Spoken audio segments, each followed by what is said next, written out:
Kenapa ya? Cuman mau baca buku doang, susah banget. Nonton di video ini ya.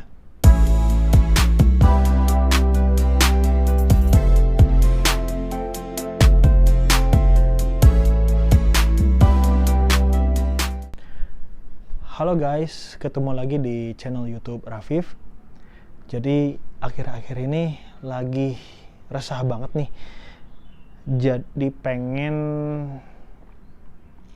ya nyampein lah melalui video ini. Nggak tahu kenapa, padahal sebenarnya lagi punya beberapa goals ya yang sedang dicapai. Salah satunya adalah kebiasaan membaca buku gitu. Tapi ternyata gini ya, nggak tahu kenapa semakin lama dirasain, ternyata baca buku itu rasanya jadi tidak mudah. Pokoknya cuman baca buku doang gitu padahal. Dan entah kenapa sekarang kalau baca buku itu tidak sebetah dulu gitu. Jadi nggak betah lama-lama. Kenapa setiap bawaannya mau nyelesain satu buku bacaan itu rasanya malah insecure gitu. Apalagi ketika tahu kita tidak sanggup menyelesaikannya sampai tamat ya buku itu. Jadinya berasa insecure aja, nggak tahu kenapa. Menurut teman-teman kenapa tuh? Tapi perlahan-lahan saya akhirnya menyadari bahwa apakah hal ini juga yang memicu ya. Kan kebetulan negara kita itu termasuk negara yang masyarakatnya mayoritas memiliki literasi yang sangat rendah. Dan apakah ini juga sebab atas kenapa kita semua ini begitu rendah literasinya? Dan ternyata setelah saya sadari, aktivitas membaca itu memang mencerminkan bagaimana diri kita saat ini secara pikiran dan perasaannya. Makanya kalau pikiran dan perasaan yang terjadi saat ini lagi kacau pikirannya, lagi merasa kusut gitu ya, maka proses ke membaca pun lagi kusut gitu ya, bakal kusut tuh biasanya. Sehingga boro-boro yang pengen ngerti buat dibaca ya, jadinya malah tambah stres gitu. Nah, di sini artinya membaca itu juga pada akhirnya menunjukkan bagaimana kebiasaan kita juga sebenarnya ya untuk bisa melihat keadaan, seberapa sabar kita gitu ya terhadap sesuatu. Karena kan ya itu tadi kan keresahan saya di awal adalah kenapa saya tidak betah lama-lama untuk membaca ya, kenapa gitu. Artinya juga mungkin ada hubungannya juga, ada persoalan juga dengan kesabaran saya dalam menghadapi sesuatu gitu. Padahal kan harusnya ketika membaca itu benar-benar bisa dinikmati, benar-benar bisa dipahami, benar-benar bisa diresapi lah apa yang kita baca gitu. Dan kemudian misalnya beberapa buku yang saya lagi baca gitu ya, ada bukunya ini ya, Greg McKeown, Essentialism. Ini niatnya tadi pengen produktif nih ya baca buku ini karena kan di sini dia menunjukkan beberapa hal yang bahwa sebenarnya di hidup kita itu banyak hal-hal yang sebenarnya tidak essentials gitu.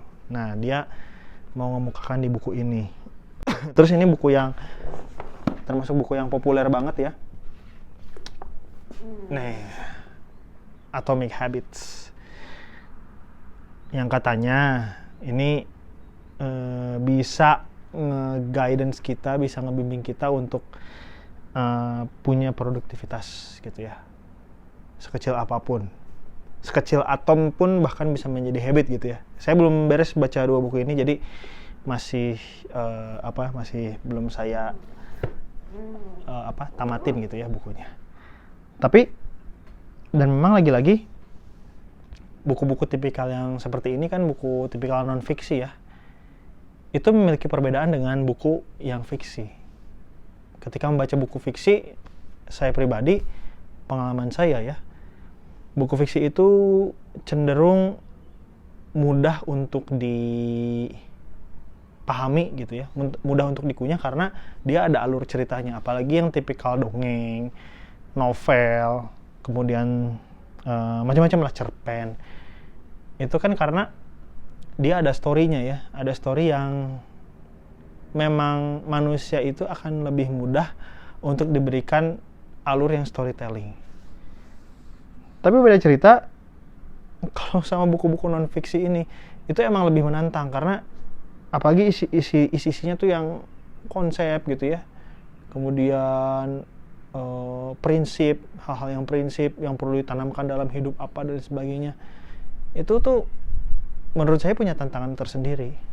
Apalagi juga ditambah misalnya saat ini posisi kita mindsetnya lagi seperti apa, state kita seperti apa. Kalau tadi teman-teman ingat omongan saya sebelumnya bahwa membaca itu kan mencerminkan bagaimana kondisi pikiran dan perasaan kita gitu.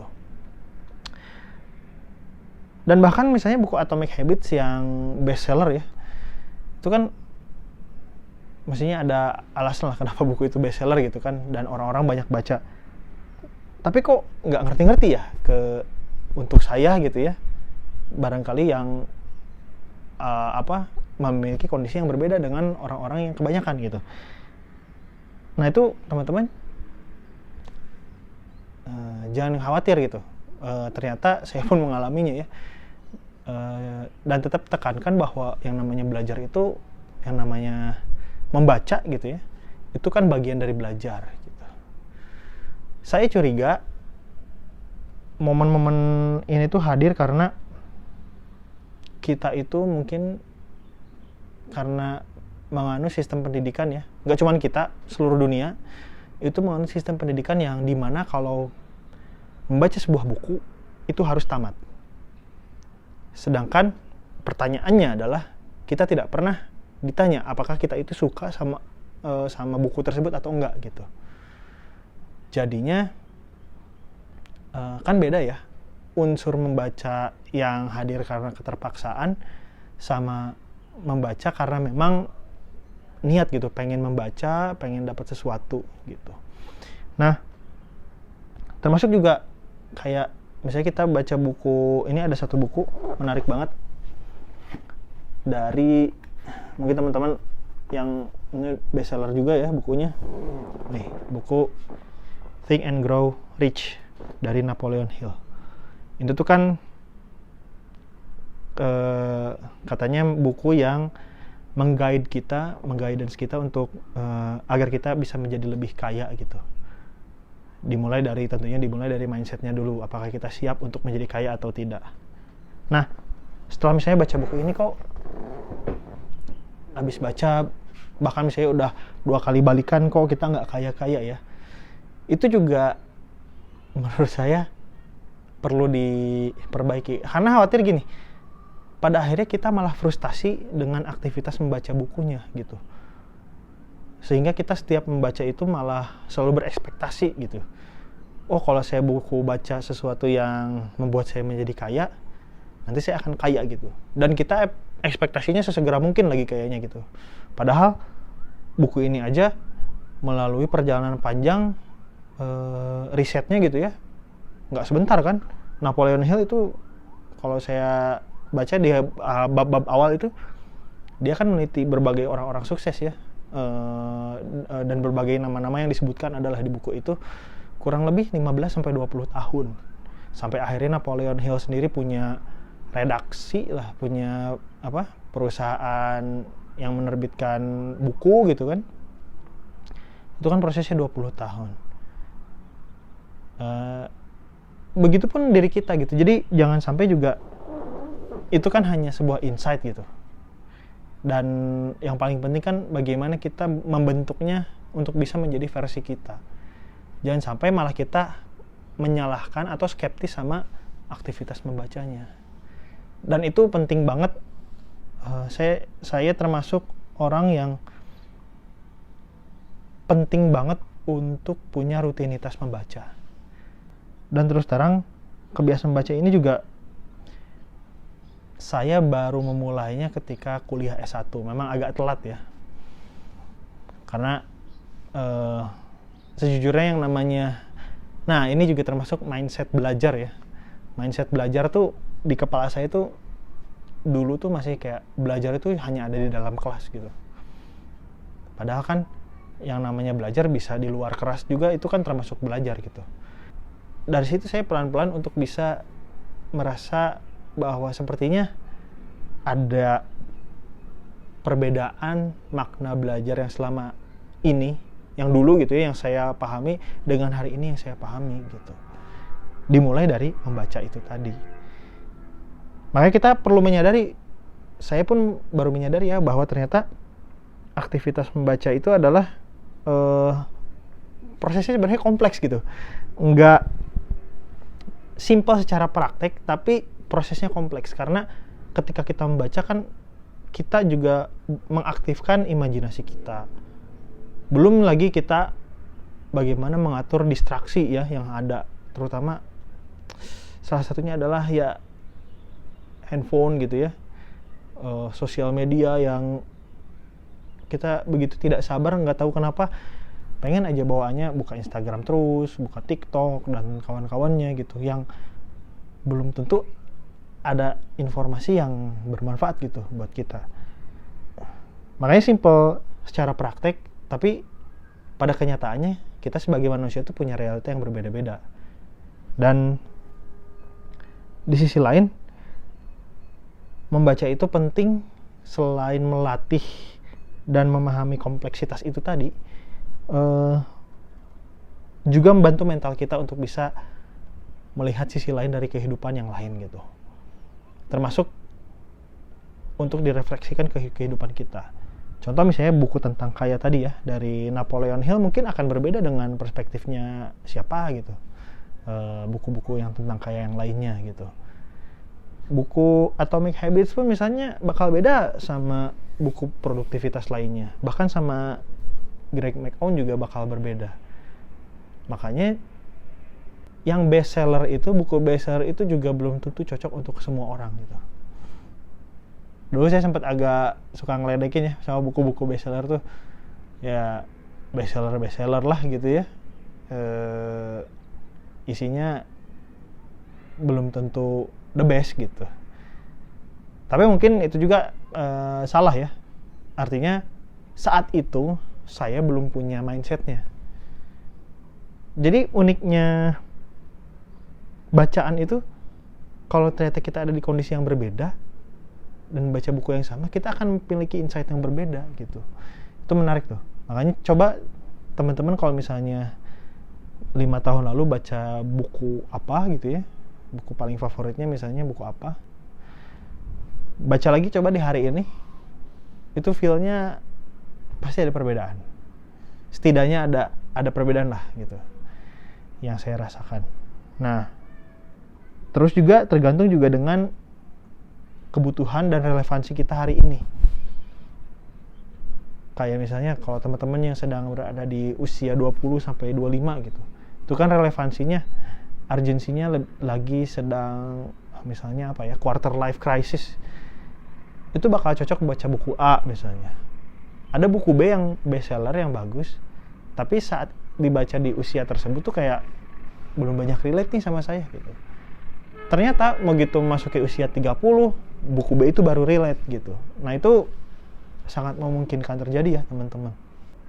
Pada akhirnya ya itu tadi, selain membantu mental kita untuk selalu terlatih menghadapi kehidupan, kita juga bisa menjadi seseorang yang tidak akan pernah terburu-buru kalau ngambil keputusan. Kita bisa lebih fokus, kemudian kita bisa lebih rasional ya, atau masuk akal dalam pertimbangan sesuatu. Nah yang menarik adalah sebenarnya, nggak tahu kenapa, saya merasa kenapa ya ketika proses membaca itu ada kayak ada perlawanan tersendiri gitu. Kan itu termasuk salah satu aktivitas gitu ya, yang produktif buat kita gitu. Dan kita gini, sekalipun kita sudah tahu bahwa membaca itu penting, ketika dijalani waduh lumayan godaannya. ada ngapain dulu lah. Apalagi kita kayak punya target satu hari harus baca pokoknya. Satu hari misalnya berapa 30 halaman gitu ya, atau 25 halaman. Nah itu yang hal-hal yang seperti itu juga teman-teman hati-hati ya ketika menargetkan, nanti otak itu kaget gitu. Nah bicara tentang otak ini menarik sebenarnya, karena nggak tahu kenapa otak tuh kayak makhluk tersendiri gitu. Kayak karena dia punya sistem kan, kita punya keinginan, belum tentu bisa masuk ke sistemnya gitu. Saya sih menangkapnya begitu ya, saya merasanya begitu. Jadi apalagi punya kebiasaan baru dan membaca ini, yang sebelumnya tidak punya kebiasaan membaca, terus mau mulai membaca, pasti godaannya luar biasa. Ya itu tadi salah satunya merasa, ngapain baca satu buku aja nggak tamat gitu. Ngapain baca, ujung-ujungnya juga nggak dipraktekin, dan lain sebagainya. Pokoknya ada asumsi itu karena kita belum punya kebiasaan dan sistem otak kita defaultnya lagi mode yang demikian gitu. Makanya untuk mengubah otak ini ya, untuk bisa punya default yang berubah, itu butuh waktu dan butuh kesabaran tentunya. Namun gini, ketika kita punya keinginan, ini mungkin udah mulai masuk ke tips ya. Saya pribadi mulai mencoba mempraktekannya. Gimana caranya supaya kita senang dengan membaca. Sebenarnya kuncinya satu sih. Bacalah buku yang kamu benar-benar senangi. Kamu butuh buku apa? Kamu pengen baca buku apa? Baca dulu aja. Nggak perlu sampai beres, nggak perlu sampai tamat. Pokoknya baca dulu aja. Jadi saya sekarang lagi mempraktekkan hal itu. Yang penting membiasakan otaknya sekarang untuk kalau baca tuh seneng gitu. Supaya sistemnya dia menerima bahwa saya itu punya kebiasaan baca. Dan terapkan itu tiap hari. Kalau saya sih nggak dulu 30 halaman per hari gitu ya, atau misalnya 30 menit per hari baca gitu. Nggak harus kayak gitu. Pokoknya lagi suka apa gitu, buka aja buku itu. Lagi suka apa, buka aja buku yang lain. Jadi kadang-kadang satu hari bisa buka sampai 10 buku ya saya itu ya. Dan itu ternyata cukup efektif dalam, mudah-mudahan menurut saya itu efektif ya, karena dalam seminggu ini akhirnya saya kayak kalau baca tuh mulai menikmati lah, mulai enjoy. Dan kalau misalnya ada bahasan-bahasan yang sebelumnya pernah kalian baca dan kalian skip, itu nggak masalah gitu. Jangan merasa, nah ini karena ada kadang-kadang merasa bersalah ya kalau misalnya ada bab tertentu yang kita udah tahu nih, tapi kalau dilewatin aduh gimana ya, dan gitu. Saya nggak tahu apakah teman-teman merasakan hal kayak gitu juga. Kalau saya pribadi saya merasakan, padahal sebenarnya nggak apa-apa, di skip aja dulu. Dan kalian pengen mencari tahu hal yang baru, baca aja dulu hal baru tersebut. Nanti mungkin kalau misalnya punya waktu, baca lagi bab yang sebenarnya kalian sudah tahu dan ada di buku itu gitu ya. Nah itu silahkan baca lagi. Itu menurut saya akan lebih memicu ya, supaya otak itu menerima dengan sistem yang baru itu tadi. Makanya tapi yang paling penting ketika ingin punya kebiasaan baca ini adalah bagaimana caranya kita mengarahkan si otak ini mulai seneng dan memahami pentingnya membaca gitu.